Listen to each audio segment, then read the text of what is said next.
30% of Austin Energy customers without power. 10.5 million trees damaged, $45 million in damage cost estimates. Those are some of the numbers found in an extensive report that lists almost 80 recommendations for Austin and Travis County going forward, falling into one of 6 focus areas that include communications, technology and infrastructure, and shelter management.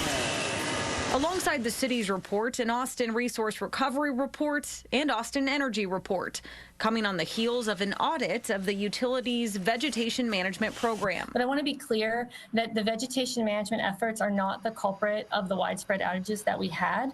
The tree canopies were much higher than our trim zone. Trees that were outside of our trim zone broke and fell into our power lines. Not the cause, but still a work in progress as part of overall efforts to improve infrastructure reliability, which include exploring the option of putting power lines below ground. What we're doing right now is conducting an undergrounding feasibility study to determine where are the best locations to move power lines underground, and in a lot of places it's in new construction as we build out the city even more. Many residents during the storm were left in the dark, literally and figuratively, not knowing when power would be restored, something the report addresses. So we're looking at new damage assessment procedures. We're looking at a phased approach.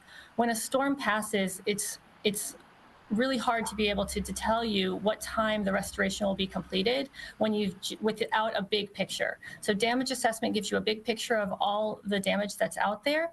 And then if we break the restoration into a phased approach, then we can provide more information to the community. The report also notes some changes implemented by Austin Energy immediately after the storm, including learning from peer utilities and improving the outage map so it can handle more data traffic. I think it's just important to recognize that it takes all of us. So every city department has an area of expertise, and this after action report highlights the ways that each department is doing its part to improve, but the community is an essential part of this as well.